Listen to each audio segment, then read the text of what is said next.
For adaptive surfers like Morales who can't use their arms or legs, they need someone out there in the water to help them get into the wave. These people are called pushers. Sarah H. Cody says that stopping indoor dining could help flatten the curve. But while some restaurants are set up for outdoor dining, like the ones here in San Pedro Square, others aren't so lucky, and they have to jump over hurdles to adjust.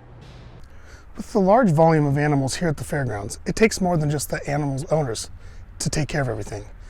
And it's up to the community to help out. With the average cost of living in the Bay Area coming in at around $5,000 a month, it can make it pretty hard for lower income people to afford it. During the day, a parking lot in downtown Santa Cruz is just like every other parking lot. But on Friday nights, it turns into something much more exciting. Since the pandemic hit, venues and clubs have been shut down, putting many performers out of work. But where there's a will, there's a way. So as soon as the shutdown happened, I started to think, well, there's got to be a way for me to figure out a drive-in comedy show. And then my co-producer, Brian, out of the blue, messaged me and said, hey, Sam, do you think we could figure out a drive-in comedy show?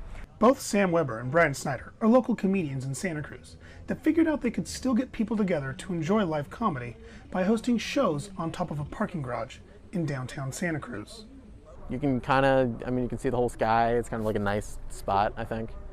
So we just tried it a couple times and then no one said anything. Brian and Sam did not get a permit to hold these shows on top of a parking garage, but they've been doing it now for 6 months with no backlash from authorities. Word got out, I think, to city people, and I think they're cool with it, I think. They broadcast a small radio signal to the cars in the area for the shows lasting about 2 hours. We use 107.7, which over in San Jose is 107.7 The Bone.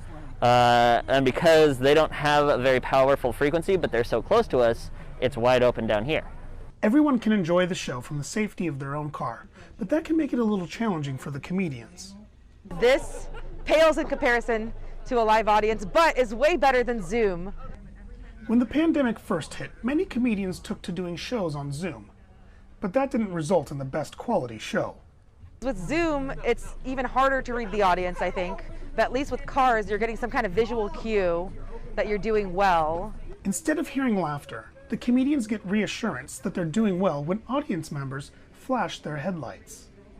It's about expressing your joy and having it met.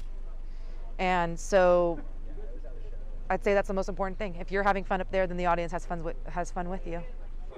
And that's really what it's all about. Getting together to have fun and forget about your daily troubles, even just for a little bit. I am the champion of comedy. I have conquered comedy. I am the champion. Moving down. These shows will continue every Friday on the same parking garage on Church Street in downtown Santa Cruz until venues start to open back up. Today we have reporters standing live in Santa Cruz, Modesto, Covina, and San Jose. The School of Journalism and Mass Communications awards a journalist every year for his or her excellent body of work.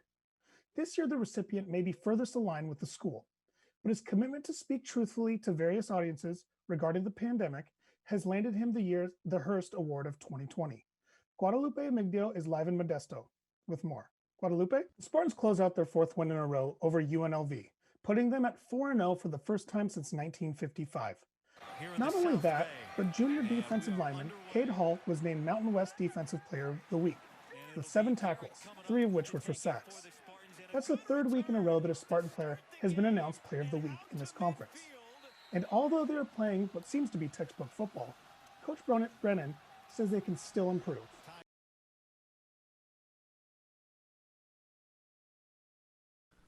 Fernanda, although the Spartans are playing to an empty stadium full of just cardboard cutouts as fans, that hasn't stopped them from dominating their opponents, with Nick Starkel, starting quarterback, receiving Mountain West Player of the Week. Another big win against New Mexico puts the Spartans at their first 2-0 start since 1998, giving them high hopes moving forward in the season. It was a good win. God, it feels good. So I'm just so excited for our players.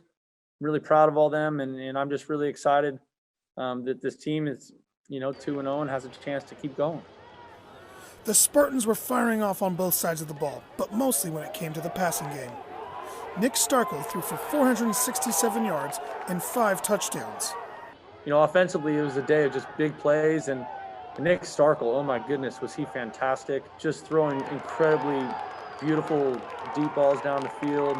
Not only was Starkel putting on a clinic, but wide receiver Trey Walker entered the top 5 all-time receptions list of Spartan wide receivers, with 157 receptions at his time at SJSU. So I don't really go out there and chase any stats or anything, but it was definitely in the back of my head as I was playing today.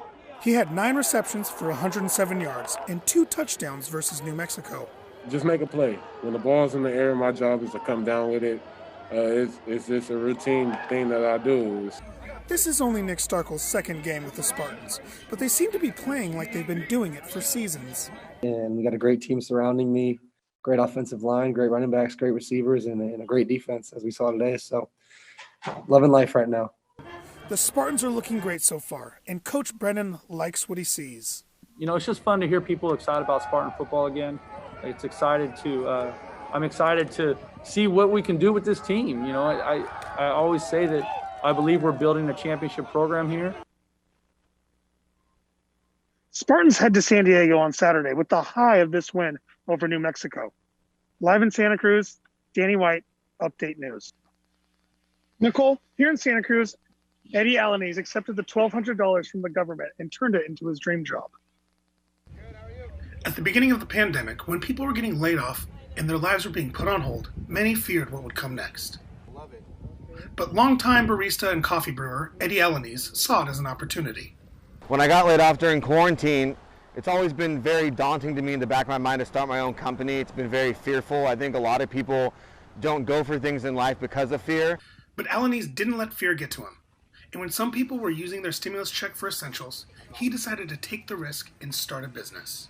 And so between downtime to think and really put a business plan together that would be effective, I used my stimulus money coming in to build a business model, which was the birth of Coffee Conspiracy. Alaniz took the leap and started Coffee Conspiracy Co.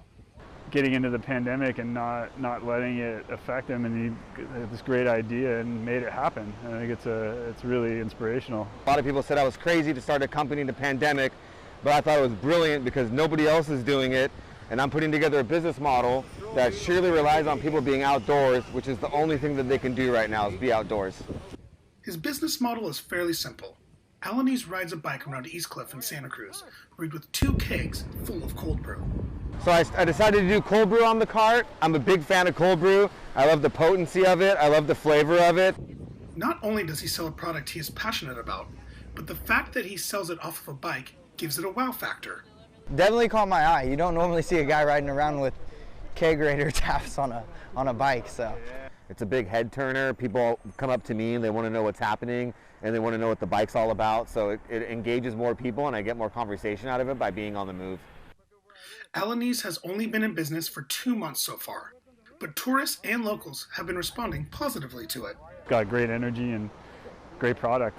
It's awesome. Alaniz hopes to eventually get a store location, but for now he's saying that he loves biking around his coffee around East Cliff. Live in Santa Cruz, Danny White, Update News.